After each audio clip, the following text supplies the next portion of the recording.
Uh-oh, guess what day it is? I'm gonna make you girls a hump day treat. Mike. It's hump day. Perhaps I could help you with that hump. What hump?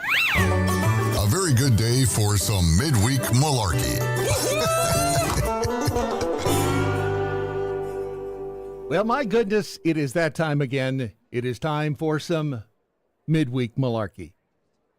Today we're discussing naked people and other stuff. If you're not familiar, me llamo Brad Staggs. The camel's name is HumpDay Habib. Brad Habib. And we get together every Wednesday and sit around, tell stories, kill some time at the office. I mean, that's what I'm doing.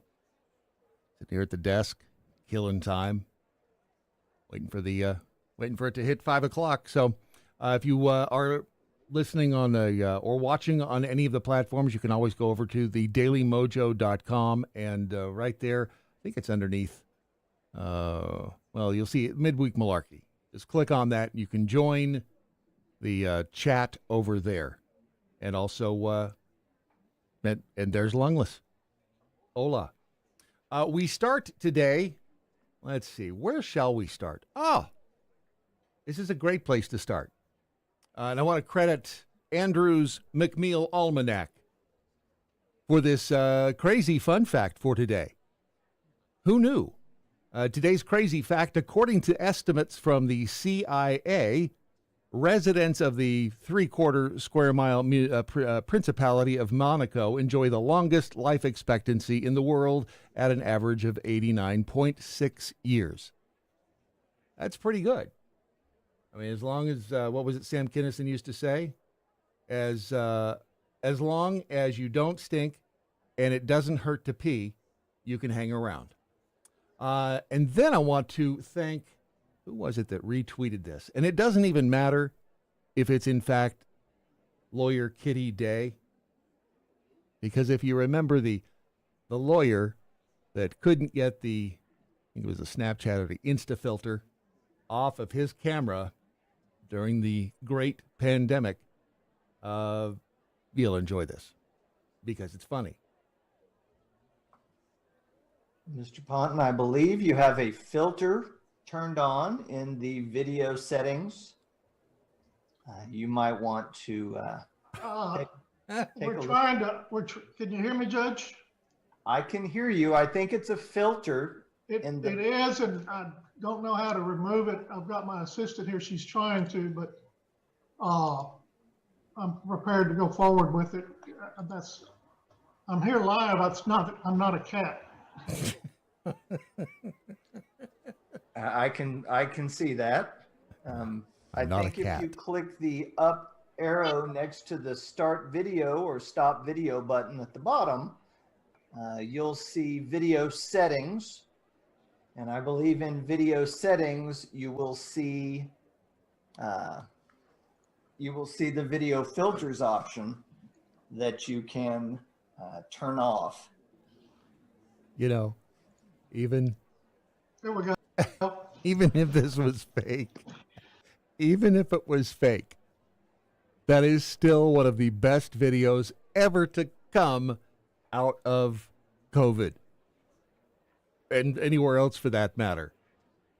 Judge, I'm not a cat. I mean, how many times have you said that yourself? Be on the watch for this dude if you happen to be in a Walgreens or in a CVS or in any drugstore, apparently. And this happened on Easter. This is Peter Owens. He went to the pharmacy on Easter Day evening. He was going there to buy a pair of headphones. It was in Clearwater, Florida. He apparently got into a verbal altercation with an employee over the headphones. This is according to the criminal complaint. Nicole Merck was the employee.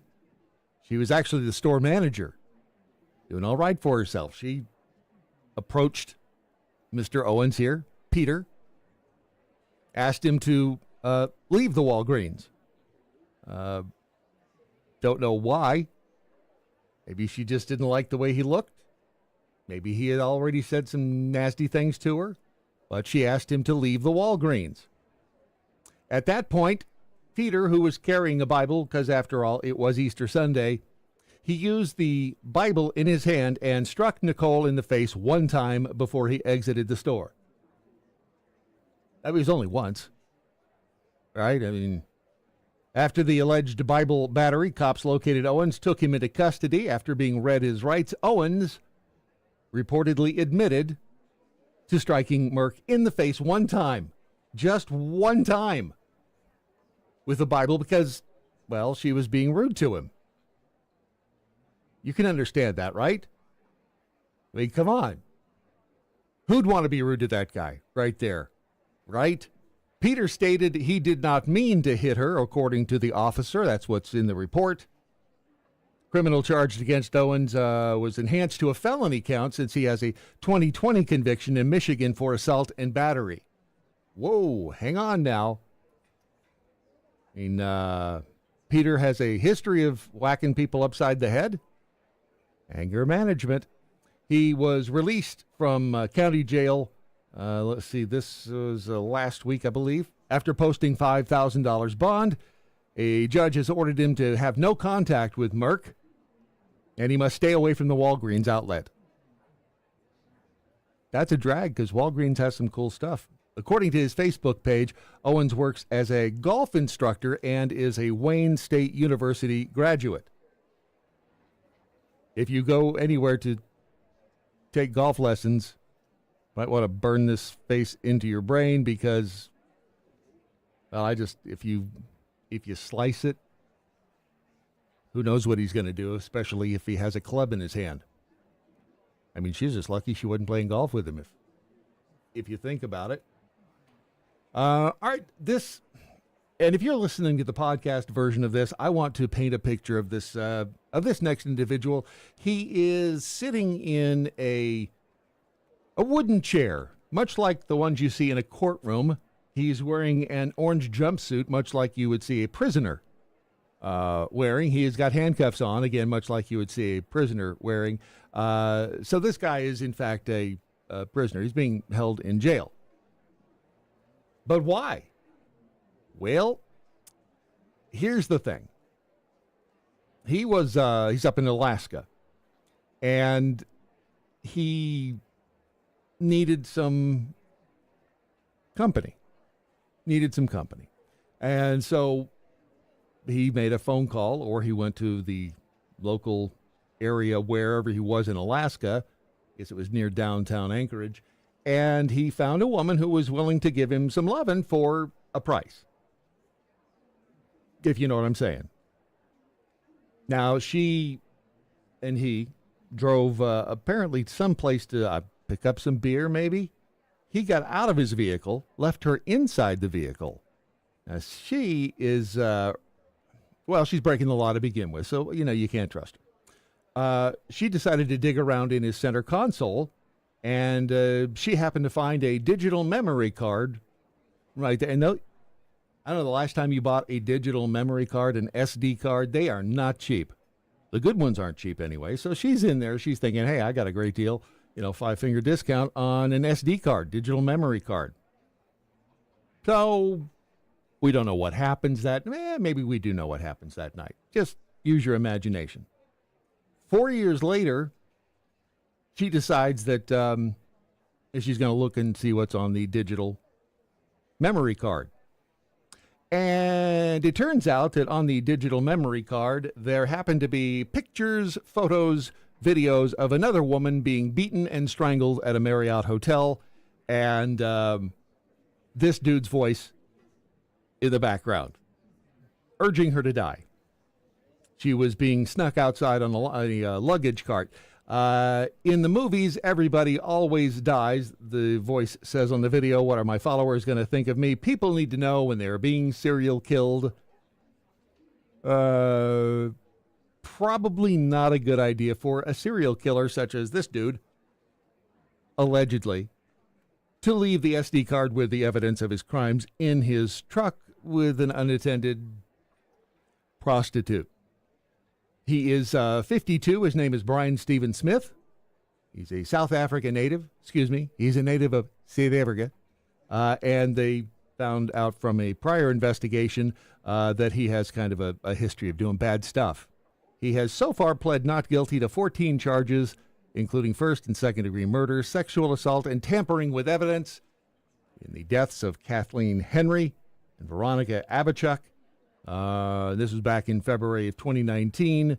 And authorities also say that the other woman, Kathleen Henry, was the victim whose death was recorded at the Town Place Suites by Marriott.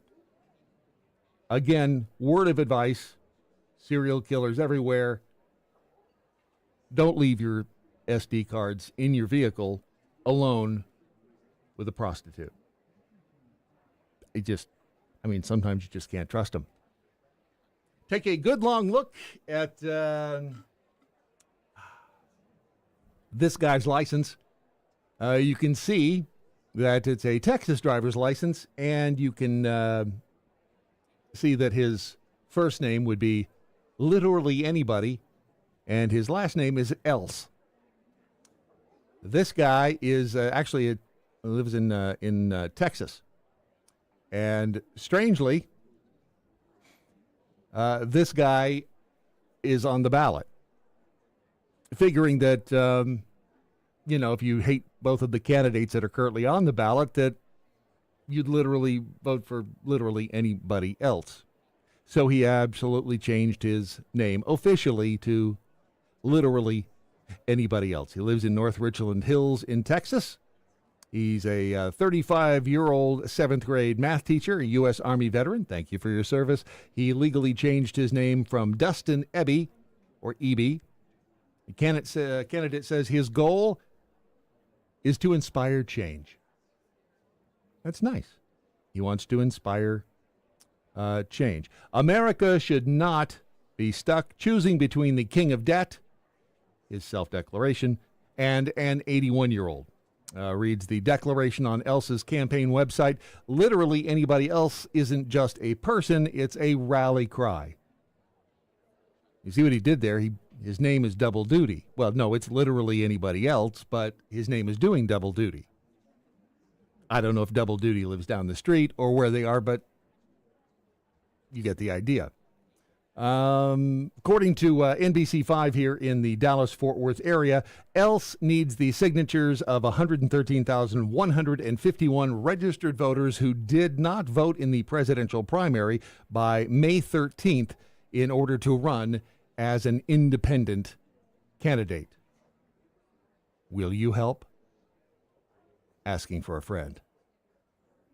Right? Let's see. Where shall we go next? Oh, how about here? Yeah. Here's the thing. This poor guy. Well, at least it was in Gulfport. I think that's Florida. I don't know if it's Gulfport, Florida, or Gulfport, Mississippi. But this poor man, where did he go over here? And when you see him, you'll understand. The poor guy was. Hang on. Let me put it over here so you can see it, because when you see the look on his face, I think you'll understand that he may have been happier being naked and in a garbage can. When the police found him naked, drunk, and in the garbage can on the public sidewalk, he argued that he wasn't actually subject to arrest. His name is Wiley James Weeks. Oh, Wiley. WJW, as they like to call him in St. Petersburg. He told police that he was allowed to be drunk and disorderly and sit naked in a trash can on the public sidewalk. Huh. Take that, copper. That's right. I got the permit right here. I can be naked, I can be drunk, and I can be sitting in this trash can. Mama's so proud. He was intoxicated, according to the cops. He was unsteady on his feet, again, according to the cops. He smelled of booze when they discovered him late Saturday evening, this past, on a downtown street. He was extricated from the garbage can. If you were to be thrown into a garbage can, the round one, think about that. It'd be tough to get out of it. Because you're twisted over in such a way, you're bent over in half. I mean, you can't get any leverage, especially if your arms are down next to you.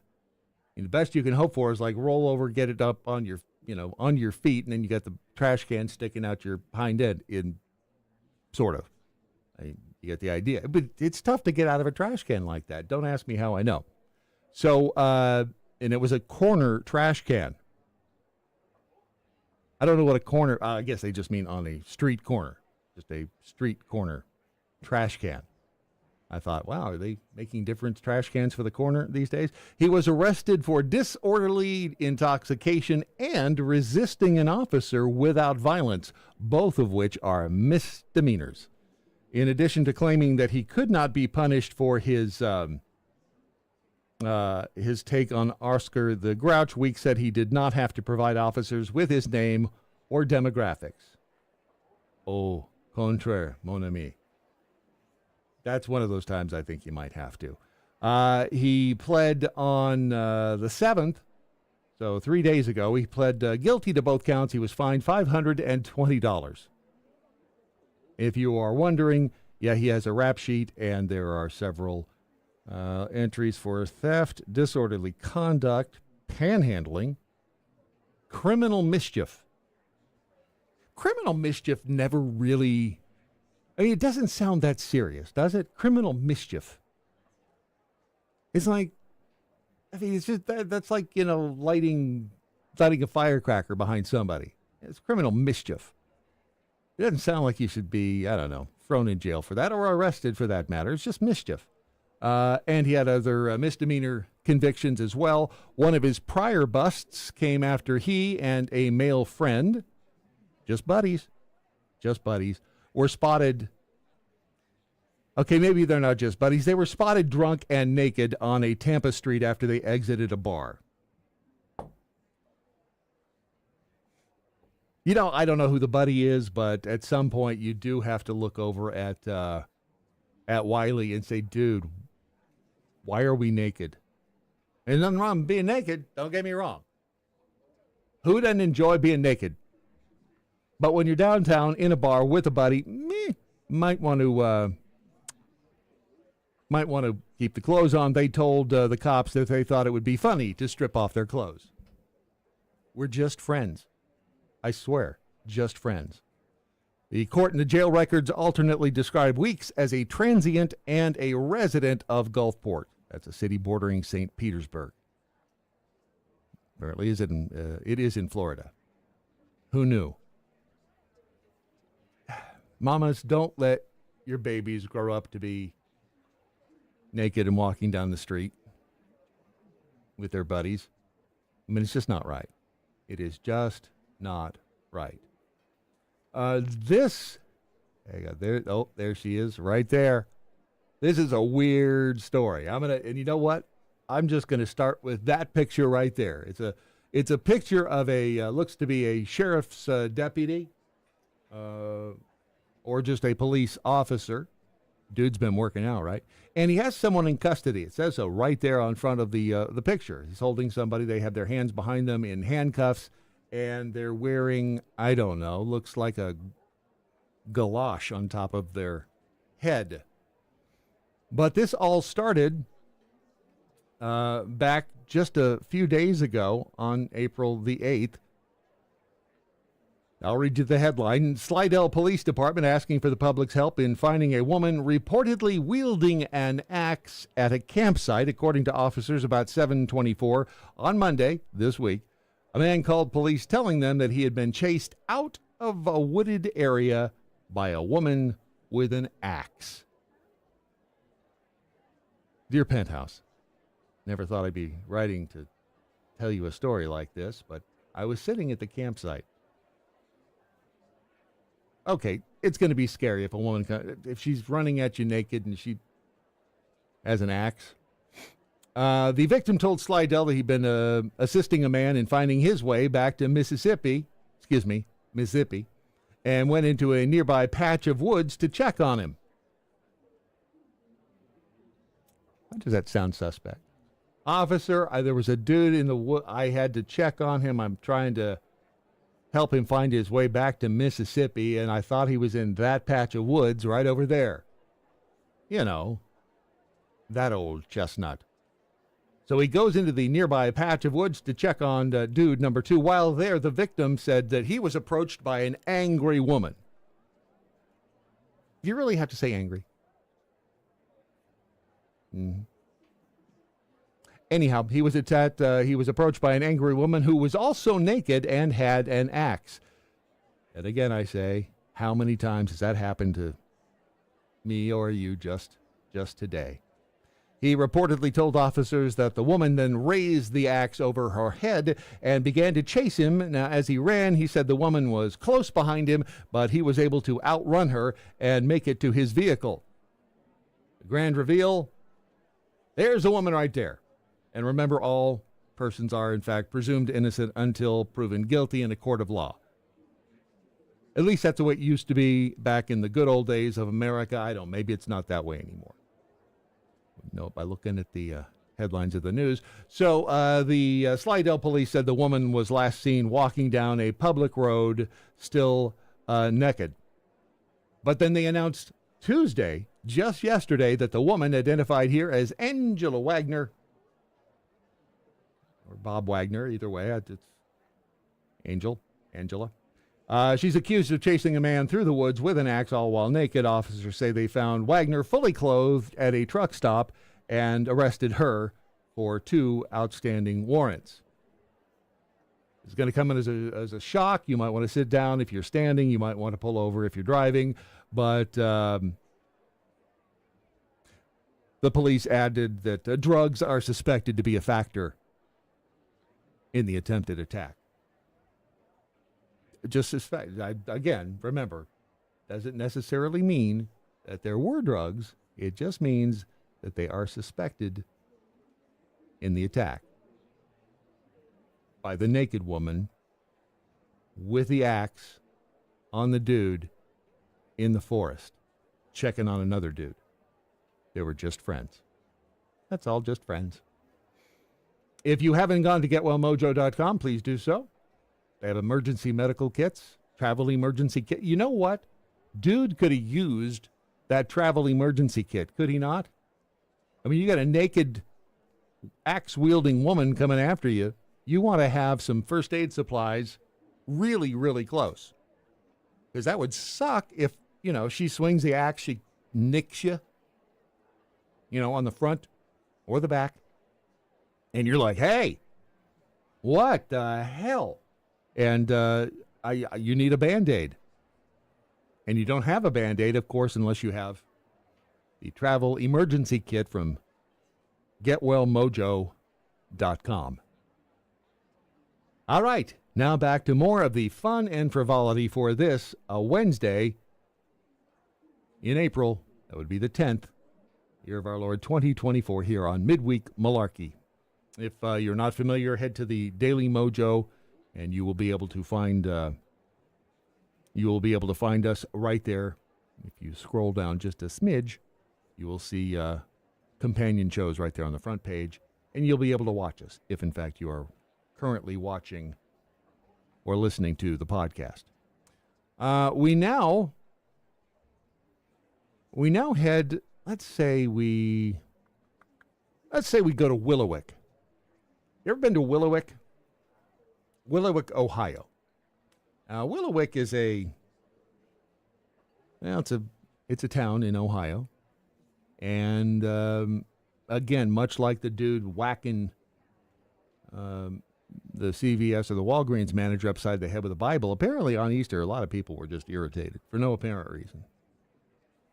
That's unfortunate, again, especially here in America.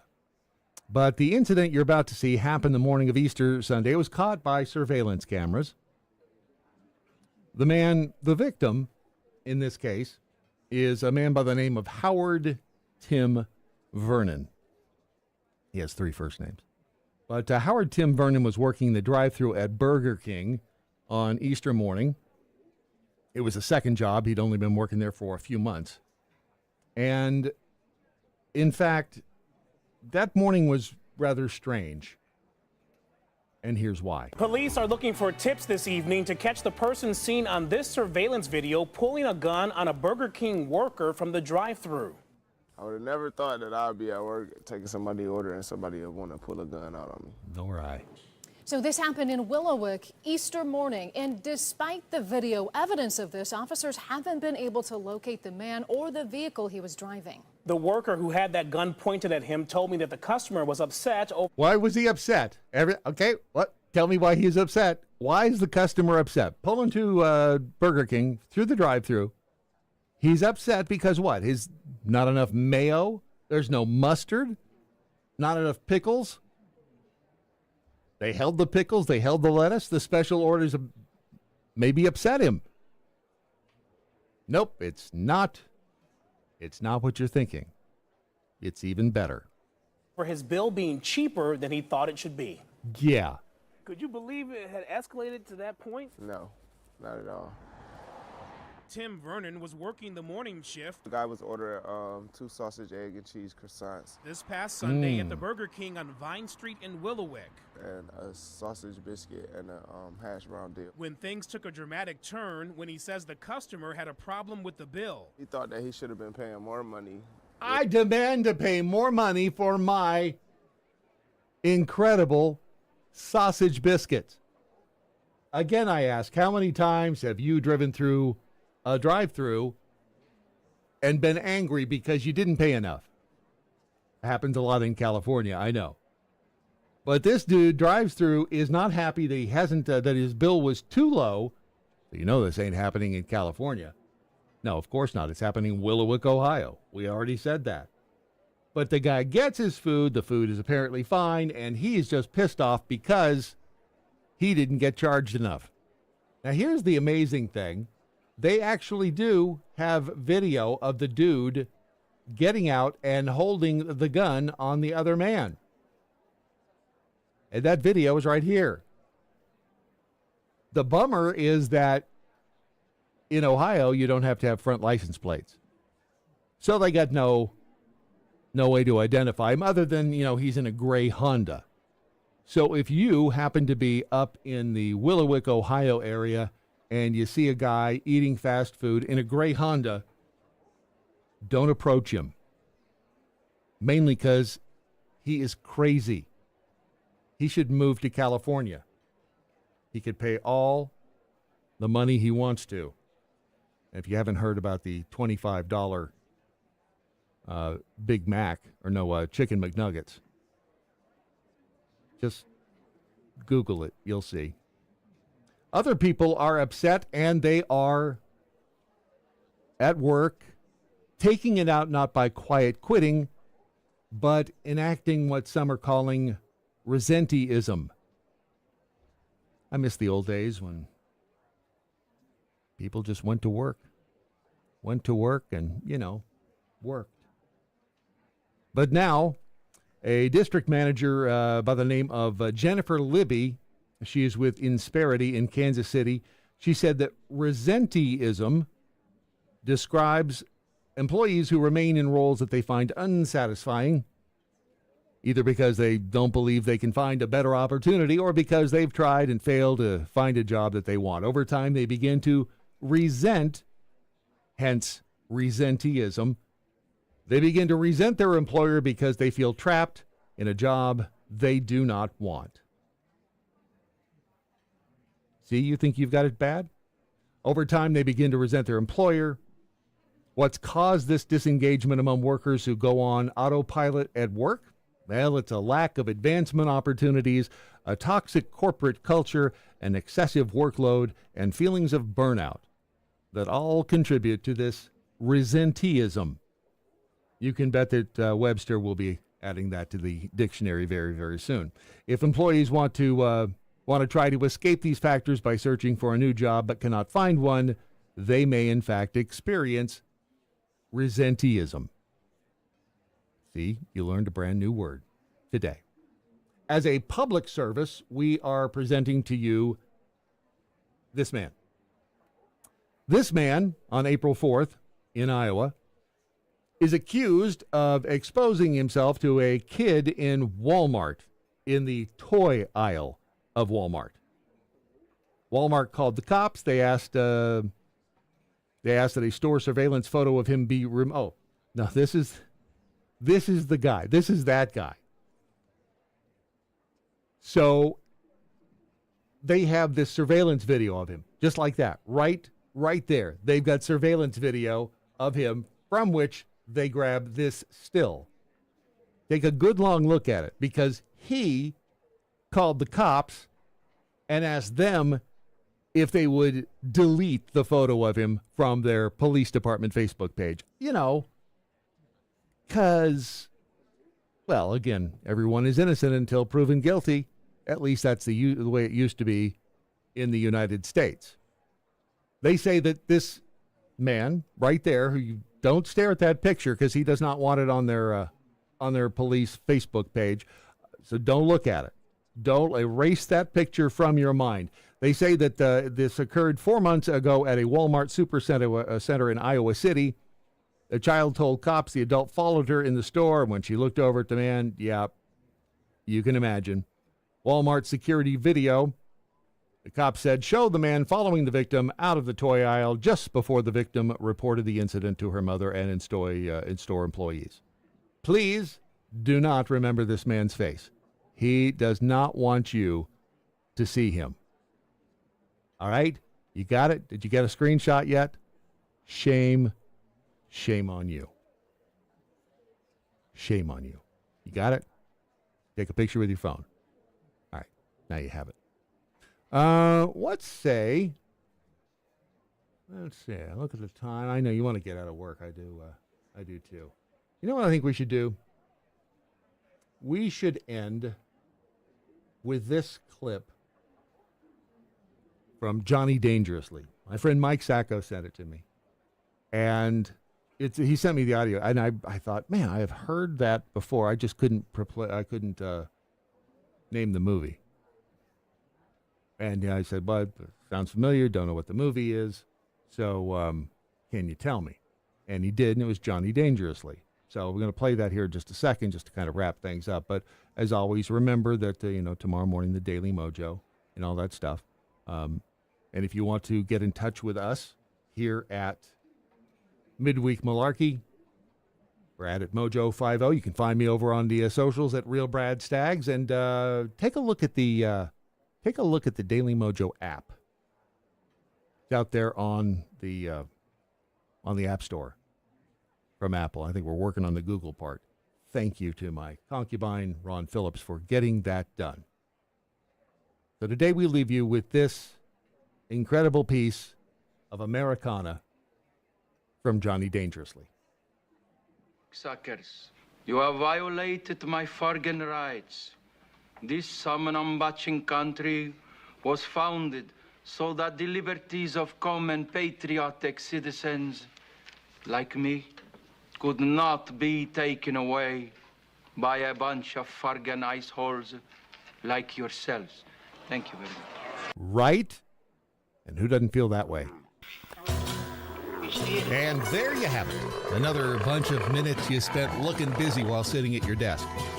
Look, Habib might, but I won't tell if you smash that like button or subscribe or tell a friend or pay my mortgage. Just go ahead and hit like. It's easier. Another super episode of the Daily Mojo tomorrow morning. It's 7 o'clock Central with my trained Chihuahua, producer Ron, and maybe even Jeffy. If he doesn't show up, we'll ask him why on Saturday morning live with Jeff Fisher and moi right here at 9 a.m. Central. Until then, remember, keep those humps between the lines.